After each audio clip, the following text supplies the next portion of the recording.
Yeah. We've got a lot of people now. I'm good, Michael, when you're ready. You ready? Yeah. So, Parliament. Yes, sir. You told some wonderful stories the last time we met. Yeah. But to begin with, coming from Jamaica, how did you begin in sound system? I wasn't born in Jamaica. I was born here in the UK. My father and my mother are Jamaicans, which at the end of the day make me a Jamaican too, if you understand what I mean. I was born here in 1957, right here in Nottingham. One of the first generation of the modern black youth, you could say, at that time.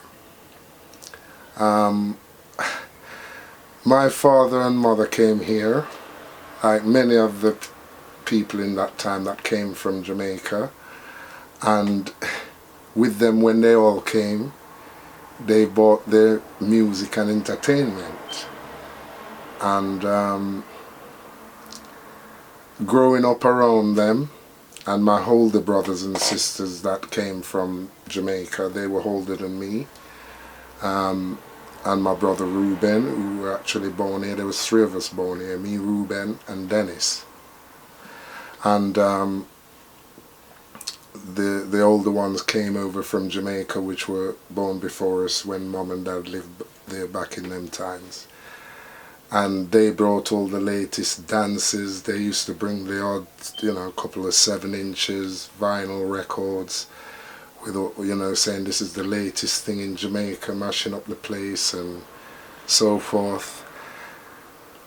My interest started as a very young person in music and Jamaican reggae music. I used to listen to the radio and hear all the early days pop music from Cilla Black, the Beatles, some American artists back in the days that they used to play on the radio. But when our family came from Jamaica and we were born and grew up into it, we were hearing all this different type of reggae music, some call it ska, some call it blue beat. It was all different eras, so it changed and the name changed as it went along. My father used to keep, house parties during the bank holiday periods, like Easter time. People were off from work, and going to a pub wasn't our thing back in them days, because there was a lot of racism around, so they used to have a lot of problems trying to share the pubs around the city. So what happened is we started to keep our own house parties, which after a while developed into the blues party.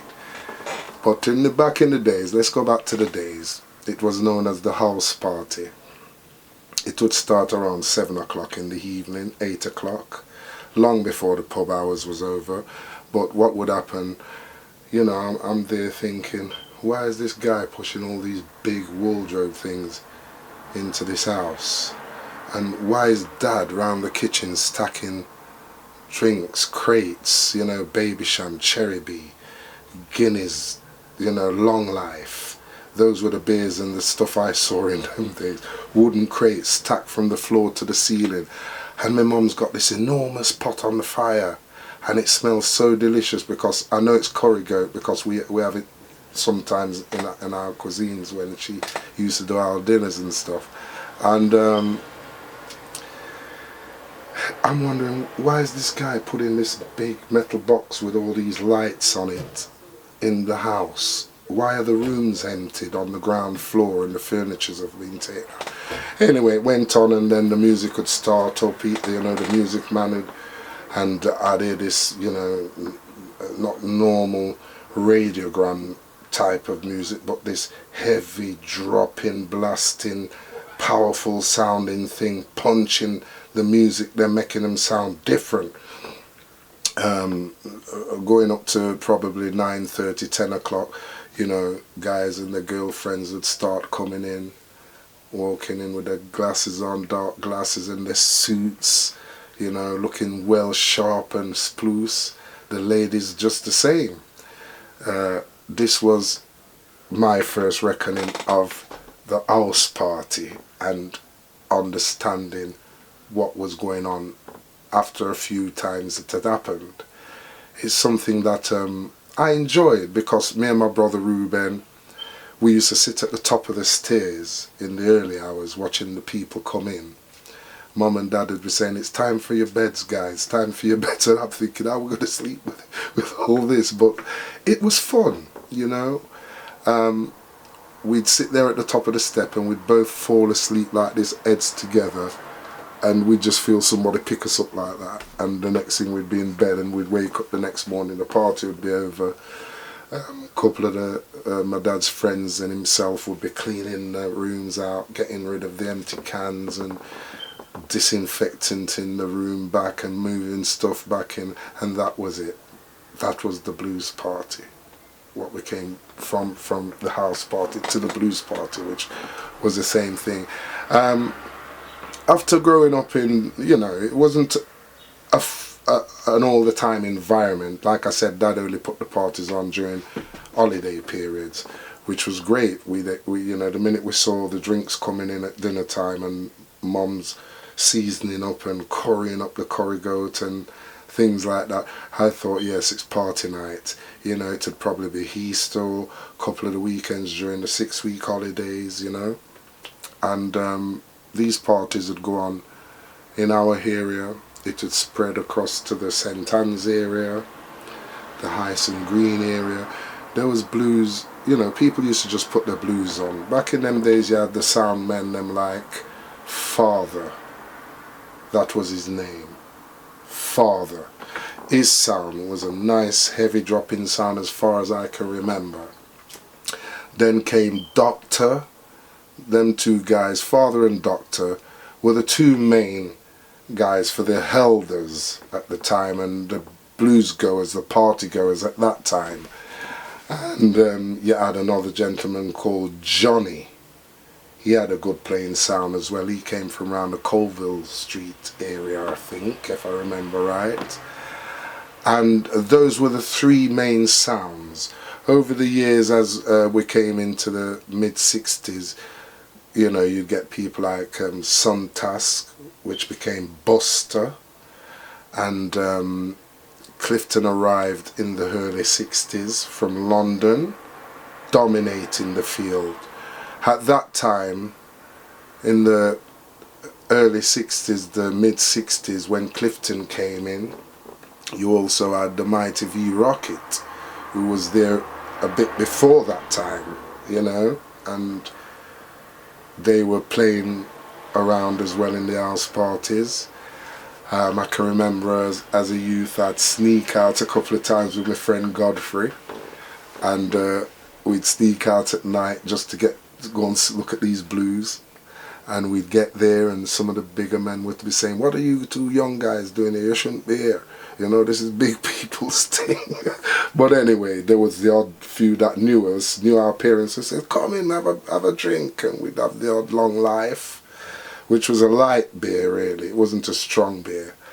And we started to, you know, we were inquisitive. We started to check out these more up-tempo blues parties, because Doctor and Father and Johnny now had passed their stage. They were from in the 50s coming up. They were the first, you know, flagships that came here and brought this, just like Duke Reid in London, Sir Coxon, you know, Lloyd Coxon, and many of other sounds that came up in the south. Birmingham, Chin Sound City, Duke Halloy, you know, back in the days, you know, these were the sounds that were around in the mid-60s up to the late 70s into a part of the 80s. Some of them even went. Me and my brother started to grow up, and we were at the age of around 13 when we got a Jamaica paper which had a cutout for a coupon inviting us to purchase records from Jamaica. So me and my brother, and we had an ex-friend, very good friend of ours, we all grew up together, called Philip Scott. we decided to set up our own little sound system. And, you know, Philip had a nice piece of transistorized amplifier and a box and so forth. So we decided to cut this coupon out of the Jamaica paper and send for these records at Harry J's studio back in Kingston, Jamaica. And we put the money in the postal order and everything and sent it off. And about a month and a half had passed and we hadn't heard anything. Another month passed and we didn't hear anything. And one day, it was during one holiday, I can't remember exactly if it was either Easter or 6 weeks holiday, we were off school and Philip Scott came flying round to the house and he said, hey, the records have come, the records have come. And me and my brother Ruben, we jumped up and said, great stuff, let's get round here and switch the amplifier and the box on and see what they're like. It was so exciting. We got round here, Philip got the box out, still in the wrapper, and it was a 7-inch vinyl box and it had about 18 records in it. And we thought that was a lot of records for what money we'd given them. Anyway, we started playing through this box of records and the next thing, I think that's where it really hit us, because the music that we got, you know, some of them, the majority of them were the first time we were hearing them. And when you first hear something, it doesn't take you straight away. But as we played through them, we thought there weren't nothing impressive about them to what we were playing already, the John Holtz and the stuff them that we were using, the odd Studer one here and that, you know, all the festival stuff, the Desmond Decker stuff, you know, and as we played them, my brother, he had a good artist and a good tune. And he said, they're not that bad, you know. He says, they're all right, man. Let's just play them and see how we get on with them. And over a period of a week, we played these records and absolutely fell in love with them. We realised that, it's not the first time you hear it. Sometimes you have to hear it again and again. And we started, with us having our little system, we had a little youth club that was called the YMCA. And we used to have 2 nights a week there where we'd go, and one of the nights was like a disco night that he wanted to turn it into. Trevor, his name was, I'll never forget him, he was a lovely chap. He decided to let us bring our box and amplifier in and records, and that's where it all began, the YMCA on Dub City sound system, which was my brother's and my sound and Philip Scott's, and we started to play there on, I think it was the Wednesday or Thursday night midweek. On the Tuesday night it was just a regular club night, table tennis, bit of basketball and stuff, and we brought it in and opened the first Thursday night, and the turnout was so great. You know, a lot of people came in, youngsters, all our school friends, we told them about it. It was something for people to go to in the midweek, you know, other than the normal youth club where, you know, people could go out and have a bit of dance. Pop would be being sold behind the counter there, crisp and stuff like that for the young kids. And it took off. So I had 2 older brothers that had come from Jamaica a while back at that time, and they'd gone to London to live, to work and settle down. So we decided we was going to go to London to see if we could get some music, because in London, you know, they get the music first, you know, and with it being a wider community of Jamaicans and West Indians, you'll find that things get there first. So we used to leave school on a Friday evening. I was in my last year at school now, I was about 14. And we used to leave school on a Friday evening, jump on the train, and me, my brother, sometimes Philip Scott, and our other friend Ezra, we used to jump on the train and, you know, we'd catch something like the 7 o'clock train from Nottingham train station, Midlands, and then we'd drop in St Pancras something like 20 to 8, half 8, and take a tube from St Pancras to Seven Sisters Road to the pub where my brothers used to drink at. And on a Friday night, when you come out of the tube on Seven Sisters Road and come up, you could hear the bass dropping from the sound playing in the pub up the road, which was called the Swan. Right? And we'd walk it from there up to the Swan, and the windows are vibrating and the wickedest tunes them are coming out. And we'd go into the pub, underage, but we were big lads, you know. People didn't believe we were 14 and 15 and 13, you know. We were big lads. My brother would say, oh, these are my brothers from Nottingham, come on in, lads. And, you know, we'd have a little light shandy and so forth, and we'd be there. The pub would end up closing, and then they'd say, come on, we're going to take her to Club Norwich. That was further down on Tottenham High Road. So we'd go into Club Norwich, go down to Club Norwich, and him and my other brother would pay for us, and we'd all go in. And there'd be a bigger, massive sound in there called Admiral Ken sound system. That was the biggest sound I'd ever seen at that stage that night. You know, it all folded between 13 to 15. Me and Ruben saw so much, wanted to do this so much. It became our life to a certain degree where, you know, most of our young days was spent around playing music and sound. We went into the club and I heard this sound thumping called Admiral Ken. Everything matched up right around the hall. About 4 or 5 columns of boxes. Big venue it was at the time to us. You know, if that venue was there now for us to go into it, it would probably look small. But he's thumping, we're in there, and then my brother, after a couple of hours, it wasn't a very busy night, I remember, he said, come on, let's go home. And we headed out, went to the kebab shop. First time I ever had a kebab.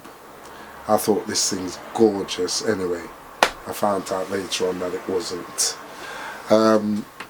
So, you know, that was a part of the experience. Going to London, we'd wake up on Saturday morning, I'd have a £5. My brother would probably have £4. You know, this is after we paid our train fare, obviously. And Ezra would have a £5, Philip would have a £5. So between us, we got like £20. So we know we're going home later that evening and we got our return tickets. I said to my brother, we want to go to a record shop. He took us to a shop at Frimsby Park. It used to be, the guy there used to be called Mellows. That's what he called himself.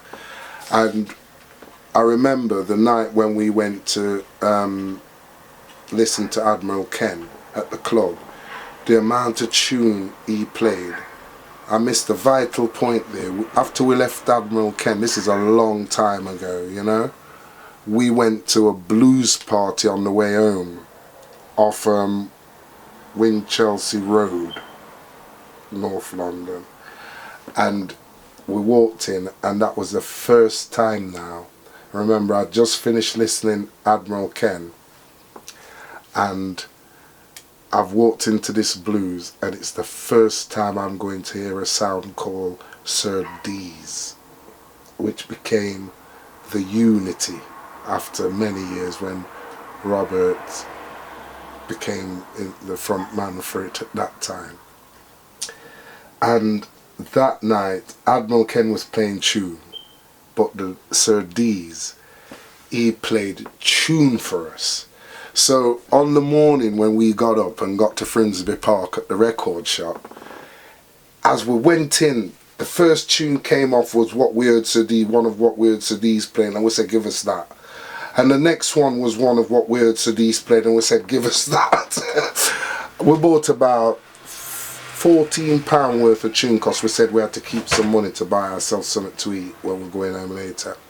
And we ended up with a couple of LPs and a box of 7-inch, and we came back to Nottingham with these records, and we fired up the following Thursday night and telling everybody how much new tunes we got. And that's where it began. the next thing I know, the YMCA Thursday night disco, it just grew and grew and grew. And people started talking about this little sound, Dub City. And that's when we realised that people like Scabway from Tropical Sound System, even Clifton, would pop in. This is a youth club, but these are big men, and I'm thinking, what's going on? They're all coming to listen us because they've heard that we're playing some wicked tune as a little youth man sound, they used to call it then. That made us the first ever youth band sound in the Midlands. In the Midlands. There wasn't a youth man sound before Dub City. The one to come after us was Quantratone. And then after them it was Earthquake. You know? We were all youth sounds, but Dub City, the sound that me, my brother and Philip Scott put together, was the first ever youth sound, and that's what made it unique for the bigger man them who had their big sounds. They think, yo, them little youth man I come and I go on, make we go hear what them I say. And we were very close to Valerie and her family as we all grew up together. Their mum and dad and my mum and dad lived there from when they first came together, and we knew one another. They had the bigger sound, Valerie's brothers and their friends, but they were fascinated with how we were managing our small sound and the type of music that we were playing. Not saying that they didn't have music, because nobody at the time had music. Like, you know, this is after Doctor and Father and Johnny. Nobody at that time had music like V Rocket and Clifton, right?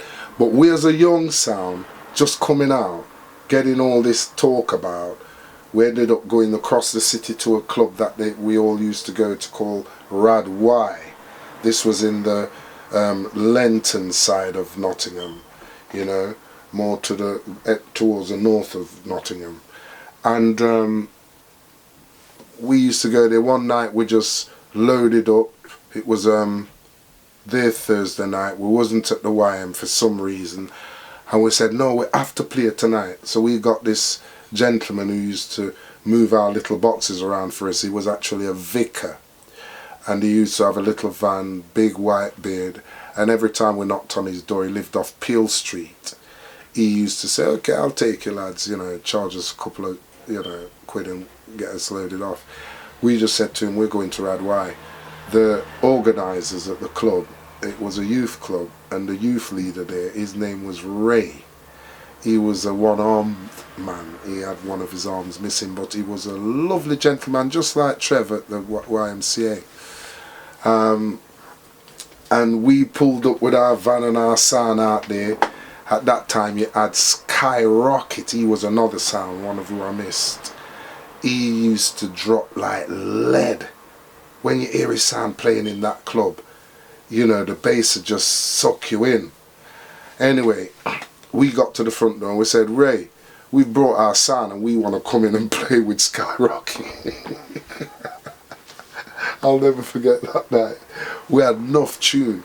So we thought we can go in there, we can make an impression. We know he's dropping heavy and he's heavier than us, he's a bigger sound than us, but we got the crew.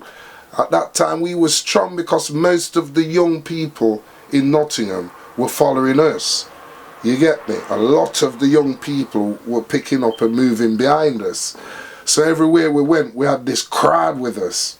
Let me go and speak to Granville. Granville was the owner of Skyrocket, and he helped to run the club as well. So Granville comes to the door and he looks at us. And we say, well, hey Granville, we got a sound out there and we want to come in and play with you guys. So Granville said, okay.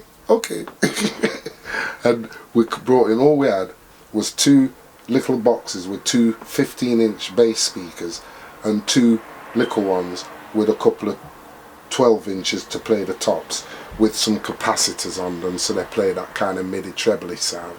No tweeters, nothing like that them time. And Granville, he's got about 8 stacks around the whole hall, and when he lets it off right, it's like the roof is coming in. And we strung up, man, and we said, boys, he's gonna mash us up, but we got to play still. And when we came on, when we got our microphone on and said, testing, 1, 2, time for our check. this brother, he's up and it's alright, check, Granville. So we come in. When we came in, I said to us, I'm sorry we came. We're going to get hammered in here. Our 2 Liquor Boxes was just lost in that crowd. All you could hear, it was just filtering through, just barely filtering through. And when you go for the bass, I'm thinking something's wrong with the amplifier. It's just been sucked off, mate. You get me? And I'm thinking we're dead. But what we had was the tune. And we had a crowd with us. And every time we played, right, we got a wicked response. Because we're playing what they're not hearing up here, right? And Granville would come in with his bad boy tune, you know, rock the place with his bass, man, and we'd be silly over there with bass, licking us. But then we'd come in again and we'd say, alright, Granville, you have the big song, but we have the tune tonight. And we'd draw some tune. And the crowd would respond again. Even his supporters were responding to it. As little as the sound was, we created an impact that night. And things like that just pushed us and pushed us. It got to the stage where we were so close to Valerie's dad and Valerie's family and all of them. We decided that we was going to link up together. After a period of time, Skippy was the selector for V-Rocket at the time. Bobsy, Valerie's big brother, he used to select and operate it as well. And then they had a team around them, older guys to us, but we knew them because they were in the older form in school. And they left school before us, but they all knew of us. They knew we were brave, they knew we were up for it. So they said, listen, let's just come in as one team and work together. Me and my brother welcomed it, you know, and welcomed it because we didn't have the money at the time to have a sound to that size. So when they said, you know, I want to come play the sound, man, we'll work together. We took it on board, and that's where the bigger change came. We found ourselves behind a bigger sound, which was V-Rockets. Valerie had a piece of valve amp at the time, a piece of 500. And I became the person that Skippy was. He was the technician and the engineer, and he taught me everything about that amplifier. And eventually, Bobsy, he didn't have to teach Ruben much because Ruben was a natural born selector of music. He was a natural born listener of music, and he could pick a number one before we knew it was going to be a number one. You know, he'd hear a tune come out, Bobby Digital back in the days, many of other producers, they'd put out a tune and he'd say to me, listen, you see this tune, and this artist, will listen out for them. A lot of the artists who started out, you know, from back in the days and built themselves to big artists and fame, he predicted them when they were just coming, you know, in our era, our time, artists of our era and our time. I've sat down and heard him predict a lot of artists, saying this artist, Luciana's, you know, he predicted him from start to finish, you know, Frankie Paul. We spent a lot of time in Jamaica with them guys, you know, up in Jammy's studio when we took the sound out there in '87. That was one of the key events. But back a little more, back to a little bit. I don't want to gap it out. Yes, we joined up and started working alongside Skippy and Bobsy, which is Valerie brother and his compadre. And there was a crew team around them. At the same time, when we went over to them, I brought a good dozen soldiers with me. They were honorable, you know, towards the sound business, towards lifting the equipment, towards going on the road with it, you know, and that built for a while. At one time, I think I had around 20 followers, hardcore followers. You know, we'd put the sound into a venue within 10 minutes and take it out because they're tired and want to go home in 5. You get me? they were diehard humpers and diehard supporters of the sound. You know, you have a man like Ezra, Jeffrey, who is now Valerie's partner for many years. Not to leave out my brother Ruben. You know, you have the older guys that we went there and see, like Clayton, Mr. C, right? Skippy was around for a number of years just driving the lorry and, you know, focusing on us to focus on the business. And he was there like an overseer. He didn't just dump us on it. Same as Bobsy. Valerie's father, he was the overseer for many, many years, right up until he fell ill. Some nights I remember in his later days around it, he would be picking up the wire them in the club, whipping them up and saying, come here, give an hand. And I say, I'd have to say, Dads, leave that man. Let the man them do that. You don't have to wind up that. But it was his life just like how it was ours. He was a man of music. That's why he did what he did and built the initial sound, you know. And, you know, he loved people. He loved people. He adored people and life, you know, and the music was a big part of that. I became a big part of that, you know, and he showed me the way for many years. You know, it was a lot of hard talk from him when mistakes are made. Is Bernie get the blame? Cause me I boss out there, me the road boss, you know, so things have to do right. And it's with a lot of that education and teaching from him that has brought me to this level in the business. And all of us who dare to it now, such as Valerie herself.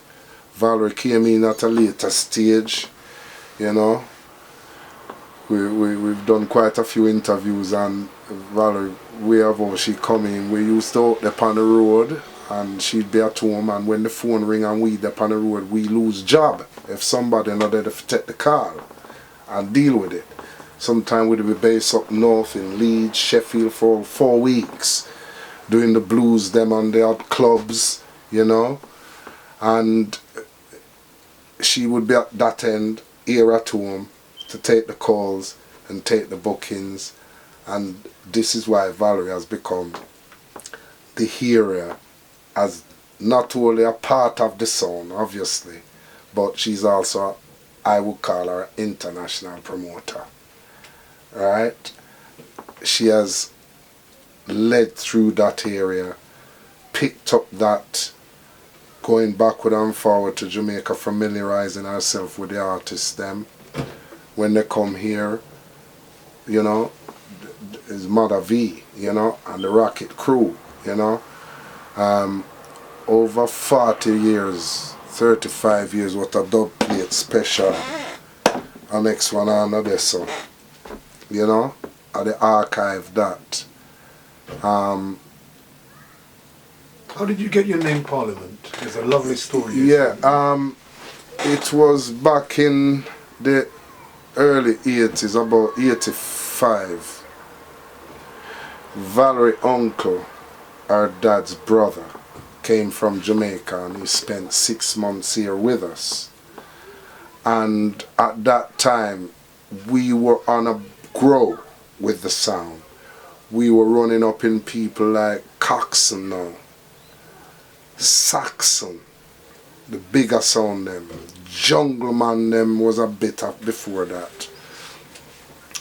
We were being recognized because of the type of dub plates we played, because of this change in upgrading the sound, upgrading the equipment, moving from single bass boxes to double boxes to quad columns, and we were getting more jobs.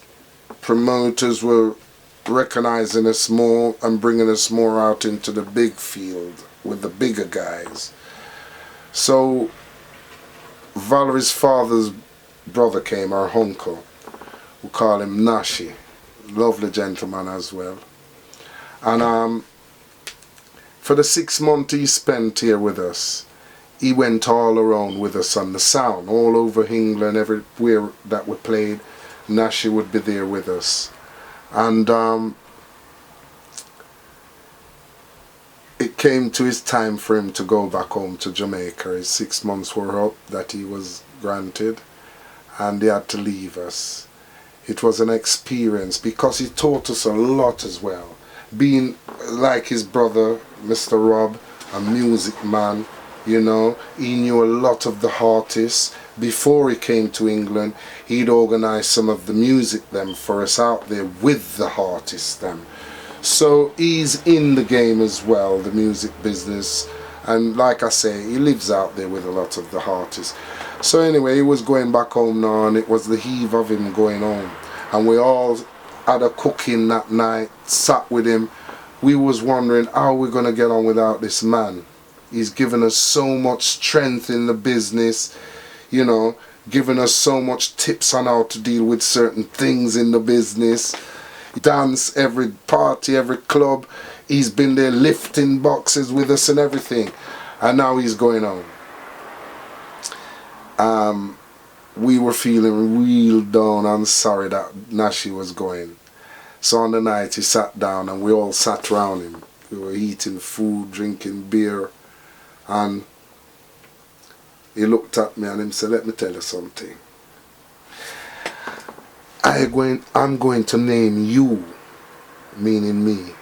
He said, "You is Minister of Parliament." No, let me do it the right way. He didn't say it that way at first. There was me, Joe, one of Valerie's brother, and Winston, who was a very close, he was like one of the generals for us, right? He was there, he was an overseer, a point out. He picks up what's wrong and what's not right. Always pointing his finger. So now she said, he looked at Winston and he said, "You see you, Winston?" He says, "I'm going to name you Minister of Pinetown. Cause you talk some serious argument and always pointing your finger." Right? He likes debates. Winston will debate you whole night even when he knows he's losing the debate. He still wants to debate. But he says, "I'm going to name you Minister of Pinetown." And he looked at Joe, Valver's brother. Joe's a kind of, you know, back in the days, one of the real hardcore bad boy. Them, no hurt nobody, but a bad boy, you know. Him said, "You, Joe." Him say, "You see you, Joe." Him say, "I go in name you." He says, "Minister of Terrorism. Use a Minister of Terrorism, you, Joe." And Joe leaned back and laugh. I said, "Boy, we go weird that one day." And then him come to me now. And him say, "Big man." Him say, "You see you, me I go name you Minister of Parliament. Because you is the boss." In other words, he honoured me because him say him come here and him see how me move around the man them. And him say him could see that me was the charge man. And him say me have work take for do the work. You know, in other words, me's a leader, so me's Minister of Parliament. And out of the 3 ministers that he named that night before he left, this was like early hours of the morning, probably 3 o'clock, probably about 7 hours before he flew out. Out of all of us, I'm the only one that it ever stuck with.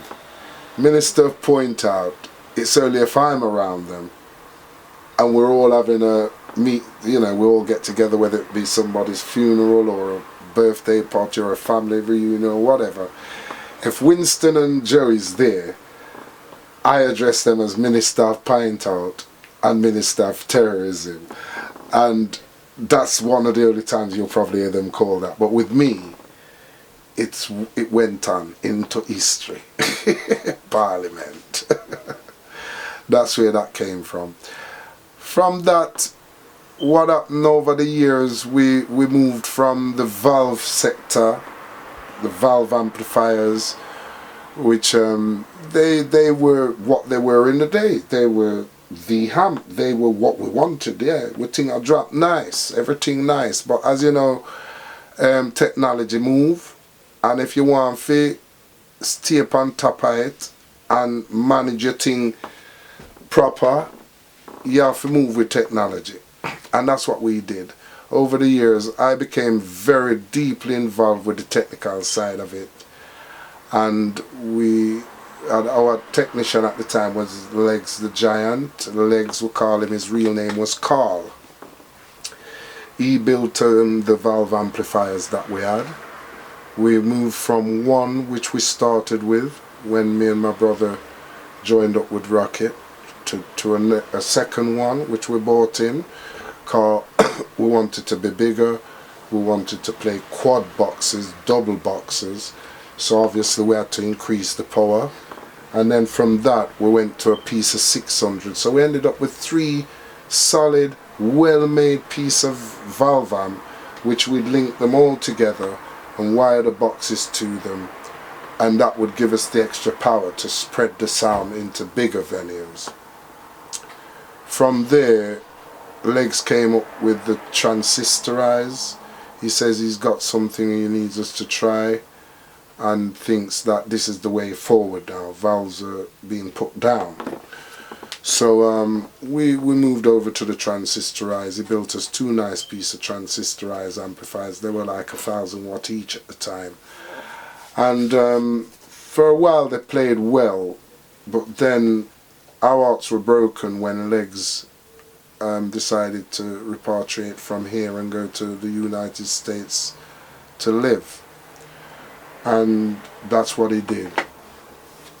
When he went, we didn't have Legs to service and upgrade and engineer our sound anymore. So the person he left in charge of that job for him, for us, was Fred Blackwax. He used to own Blackwax Records in Birmingham. Fred was a dear gentleman, still a good friend, and Fred did what he could to keep us going. But what was happening, we were going into bigger venues, bigger dances, bigger crowds. So we had to be playing it harder, to hear it better. And it came to my knowledge that it's time for us to move on. Because Fred could only take us so far, and we needed to get further. So we decided to incorporate Colin, who is Brains, who was, and at the time he had built Earthquake sound back in the days. That was a very good sound as well, very clean playing sound, played very close to Quaker City. And even them times, we were V-Rocket. Whenever Earthquake played, we couldn't play in his quality. What kept us going was our push and the way we played our music. You know, we had that flavor about us. But as the better quality playing sound, you had Tropical that played better than us. You had Earthquake that played cleaner than us. We played nice and clean and crisp like a beautiful stereo, but on a high power level, a drop-in level, them guys edged us. Clifton, I heard him play good quite a few times, but it wasn't consistent like Tropical and Earthquake, and even ourselves, the old V-Rocket, right? So at the end of the day, we just built and advanced everything. Colin came in, I went to see him. I said, you know, I need a builder to sort these things out because I'm losing, you know, things aren't right. I know it ain't right, and I want this thing to be proper because I'm real in it and I want it to be real. And he said, bring the stuff round and he'll check everything and go over and just tell me when he's finished what needs to be upgraded, what needs to be deleted, what needs new, whatever. I gave him the 2-piece amp and my preamp, which Legs had built. and he had them for about 3 days. And I got a call from him, and he said he wanted to see me. He was laughing and things, saying, I need you to come round, I need to see you. I went round to his home where he had a room that he did his work in, and went into the room, and I looked at the stuff, and everything was more or less gutted.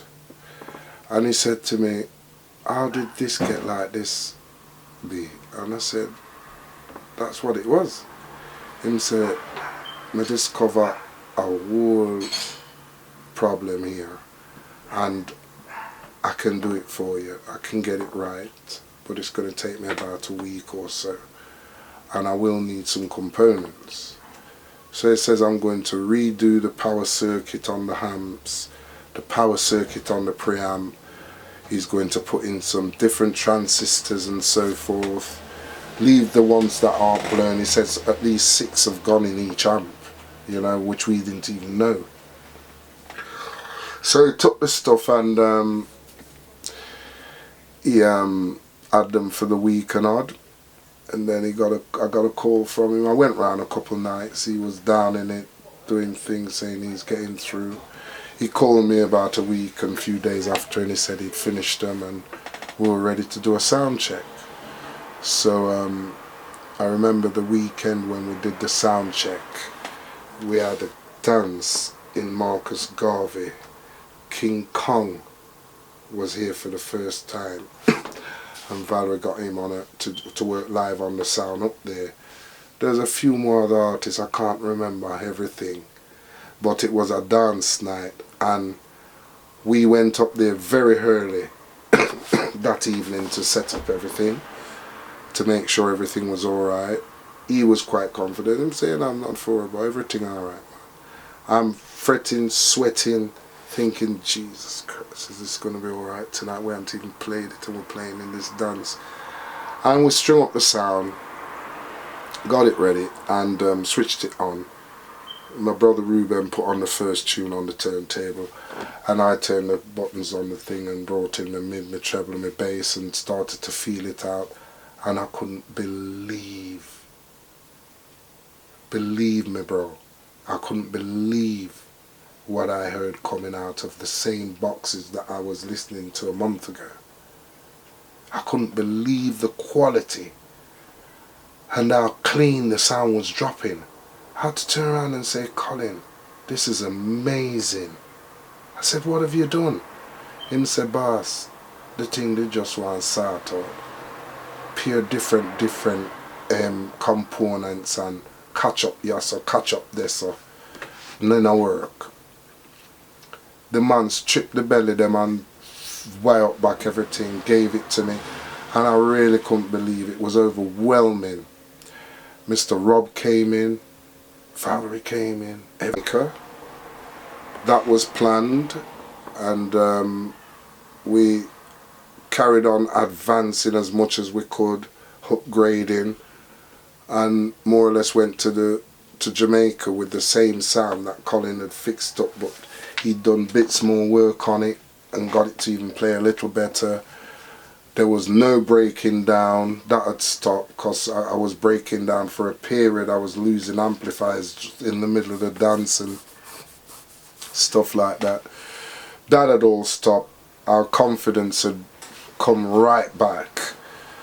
The next thing, we went on to upgrade the boxes. We wanted to get rid of the big heavy duty quad boxes, full frontal loaded, and we moved on to the scoop. We'd seen a design for a scoop, and it was a 15 design, but we stepped it up. We put it up a few percents to get it to work as a 18 scoop. We did those, and we found that we was getting a better bass from them cabs than we were the reflex cabinets that we were getting rid of. So we built a set of those so we could have at least 4 columns of bass, which was like 16 cabs. And for the next few years we started to just dominate We went to Jamaica with the same sound, a two-piece amp and the preamp that Colin had made worthy for a change. And we went with the new scoops then, which were getting on now. And we delivered our sound out there in the same way we would have delivered it here, through using a Delco, which we bought in a farm down in Leicester or somewhere there. Where is it? It'll come back to me. We bought it from this generator guy who was a specialist in generator. When we went there, we needed a generator that could work in Jamaica under the temperature that was going to be getting out there, that wouldn't break down, because it was our only source of power at the time. And if that had broken down, we wouldn't be able to play. So we went and we explained to the guy at the farm. He had a farm, and at the back he had a big unit. And when he took us down there, when we explained to him what we wanted, he says, I've got just the thing for you guys. He took us to the back of the farm, opened these two massive gates, shutters, and walked into this big barn. And from the front of the barn right to the back, all you could see was Delcos and generators and generators. And I looked at this big one and I thought, this has got to run our thing out there. And he says, nah mate, he says, that's not the one you want. He says, that one won't last a day in Jamaica. He says, come down the back here. And he took me down the back, and he pointed at this thing. It was orange, all looked scruffy and broken down, about that big, that half the floor, that deep, with a handle at the front to pick it up. He says, that's what you want. He says, that's a 5K. He says, that'll run your sound, right, from start to finish of your tour. And I guarantee it won't break down either. And we says, okay. I think we paid something like 350 yastas for it. And we took it. He says, we didn't take it at the time. He said, well, what I'm going to do, I'm going to strip it down, give it a good service for you, get it fired up, get it working, and I guarantee if that breaks down, you bring it back here and I'll give you the money that it cost you for the tour back. And that him said to me. So I was very confident with what he'd said. We went back, picked it up after he'd serviced it, done everything for it. He says, all you have to do, put petrol in it. He says, you got a meter, mate. Colin says connect them there and you can monitor up at the sound if it's dropping from 240. And all you have to do is go back up to it and screw that up and it'll lift it back up. He says that's all you have to do, and put petrol in it. And we got that. We ran it here at the boys' club down on Ice, and the girls' club down on Ice and Green. We asked them if we could do some checks there. So for weeks coming up to the time of the trip to close for us to leave and get stuff packed off and shipped, we asked the organisers at the girls' club if we could use the downstairs hall part for some checks for at least 2 weeks every evening. And they gave it us because they knew the project that we was doing. They knew we were planning to go to Jamaica. It was an experience project, and we were also taking our sound. So they gave it us, and for 2 weeks we ran that Delco, me and Colin, every evening from about 6 in the evening, 5 in the evening until 10 at night. For 2 weeks we ran that before we packed it and put it on the ship, on the container. And we were quite happy with it. We had something like a 50-meter wire on it. So where we'd string up, like in the yard or that dance lawn in Jamaica, whether it be on a veranda or what, we could send that at least 50 meters away from us. So all you could hear in the back, because it was very loud, is pap, pap, pap, pap, pap, pap, pap, way out. And by the time the sound comes on, you can't hear that pap, pap, pap, pap, pap. And we took that, said we're going to use that. We were ready. Valerie's dad and ourselves, me and the guys, them, on the sound, a couple of them that were going. It was 15 of us went out, male and female.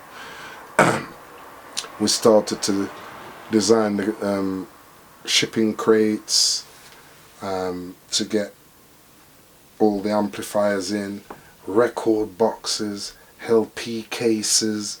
You know, there was one shipping crate, probably like this part of the room, big record box, LP cases, that was just made for the records. Lined, oopined, packed. Everything was done in that way. Amplifiers, cases lined, sealed, oopined, packed, dressed up, everything. And we had a shipping company that Valerie's dad used to use to do his shipping. You know, sending his barrels down for his family and stuff. They were in Derby called Transpac. They said, they came, they looked at the equipment, they gave us a quote, and we were quite happy with that and went along with it. And the next thing I knew, Transpac was there. We had bought our tickets. We'd thrown a partner for about 30 months to save our ticket, to buy our tickets. And then obviously everybody would have their pocket money from whatever they could partner and their train or their job or whatever. And it got to the stage where we were booking our tickets. I'm going to be honest, we didn't have the money to ship the equipment. It was £5,000 with insurance return. But we took out a loan. Valerie jumped around, got a senior to sign for a loan for us, and that's how we got the money for the shipping. We all threw in, Mr. Robert made a big crate, we put cornflakes, tin oil, everything that we knew we'd want out there that we probably couldn't get. We put in this case, packed that, ready to ship. Anyway, cut a long story short, because this is long. We shipped this sound to Jamaica. We flew out 2 weeks after it had gone. And we got to Jamaica, got to the base where we were staying in Old Harbour. We were waiting like 3.5 weeks. The sound took about 5.5, 6 weeks on water. And then we got a call from the shipping people and that it had arrived and we needed to come to clear it. We got down there. Eventually, after a little mishap, they realised that we were genuine people, and we signed the documents and cleared the sound. Driving it, we got a guy down there with an outback truck to put it on to take it back to our base where we were staying. And driving through Kingston, parts of Spanish Town, right back to Old Harbour where we were staying. People were just running behind the truck saying, "The England sound come, England sound." And, you know, it was an adventure. We strung that up on the first night we got it back in Old Harbour. Zach went out, stacked up a load of guineas and drinks and killer goat, goat-head soup, curry goat and mutton, and people just flocked in because we strung it up. We were anxious to hear if everything was working. And we didn't string it up thinking that it was going to turn into one of the biggest dance, right? And we strung it up. And the next thing we knew, we got the generator firing, right? Jeffrey, Valerie's fella, was the generator man. He had to check on it, make sure. We had a meter that plugged into the mains that showed us if the current would be dropping. And we fired up. First tune, come on. We couldn't believe that V-Rocket had touched down in Jamaica. I was in a daze, and playing our own sound in Old Harbour. All I could see was people flocking in through the gates, coming into the yard, buying guineas, buying red stripe, you know? Thumping off our fists saying, "Yes, English, yes, yard man." You know, yes, England sound. And then the next thing, I see some man come in at the yard and walk over to the sound. One of them was Papa San, and the other one was Cockatee. And then you come the name Penny Irie, who we was to bring up at a later stage after we come back. We dominate the country when it come to DJ. And them man, they stop Saxon and him team.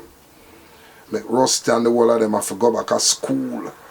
Trust me, when Penny start, Kaim was a tracing DJ. Remember back in the day when Lieutenant Stitchy and the man them clash on them trace? Well, that's Penny was a tracing DJ. And you know, say them days the Saxon a gash fire. Tipper Irie, Colonel, Rusty, them boy they not no man for 2 man.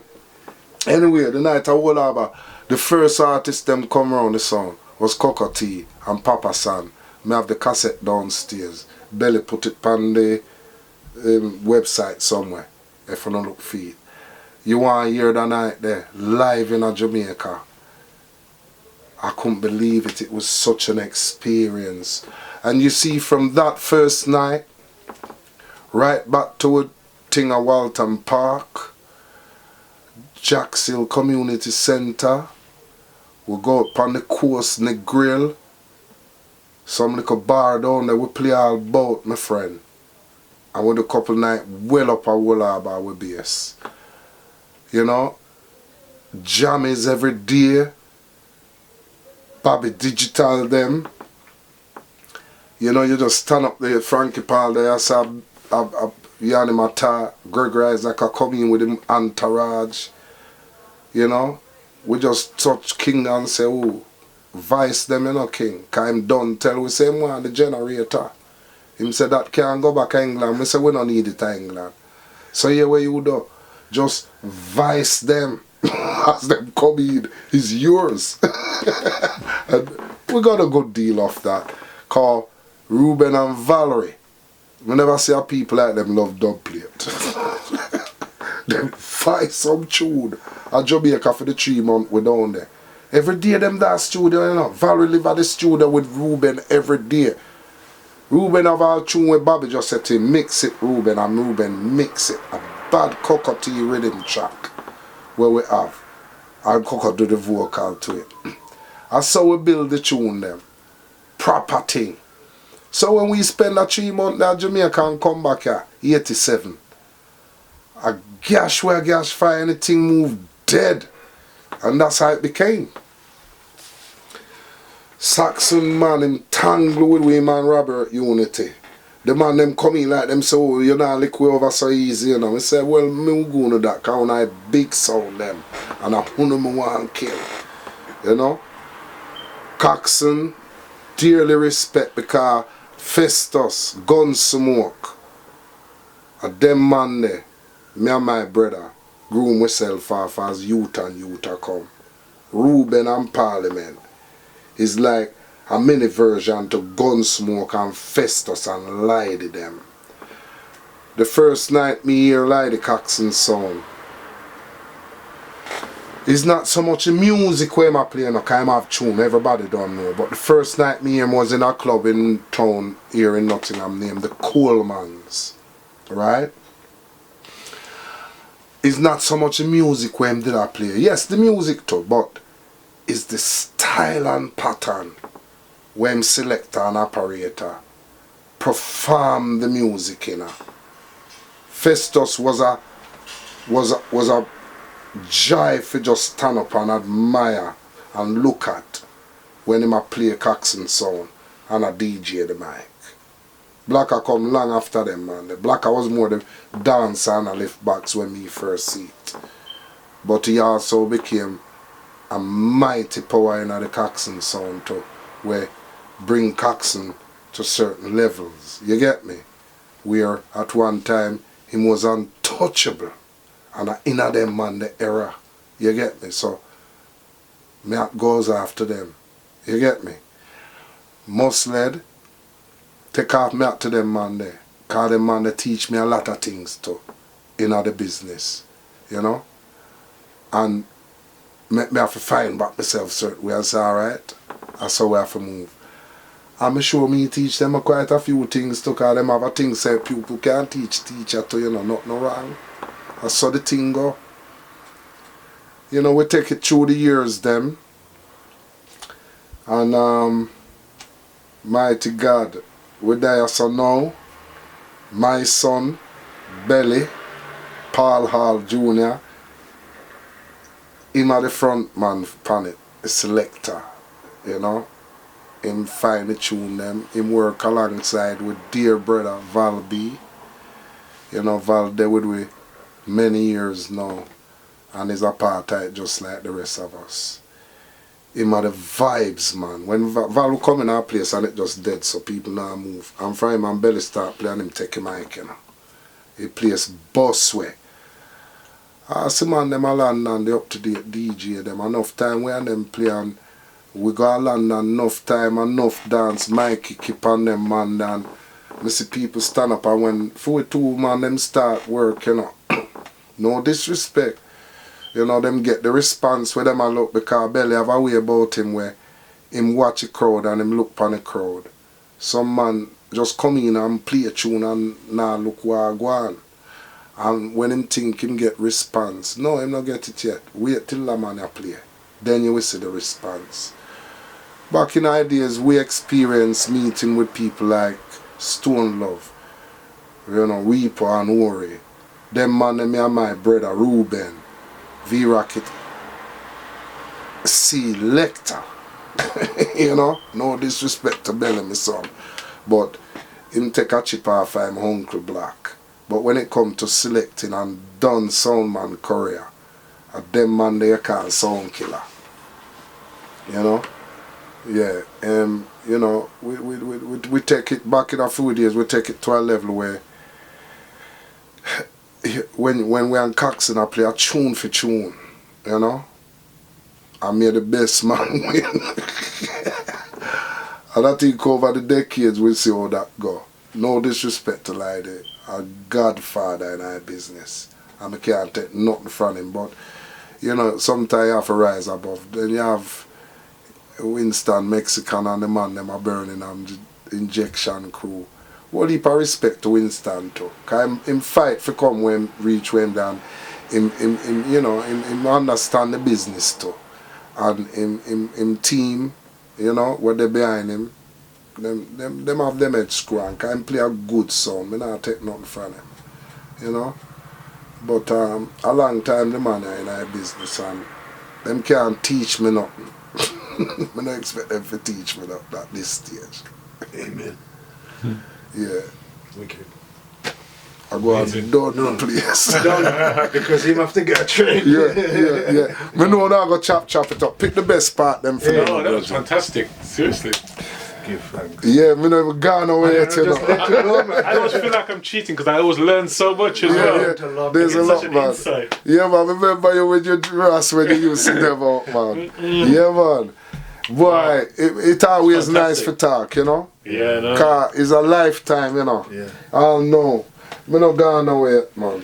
I Well, want he was it a more time. born storyteller. Yeah, well, me go to see. So you need to do release form. Yes. Model. I don't have any. You don't have models. any on you? No. Oh, So what I'm gonna send you a copy. What's that? It's Oh, a sorry, form just to explain basically it. give us permission to use the interview because everything I want to be transparent. Yeah, above sure. board. Yes, I agree. And then when we're only going to use a few minutes from this. Yeah. But what we'll do, we'll gift you the long The interview. long Everything, it, yeah, more exactly. everything. Yeah, I exactly. look after, I see you show your car.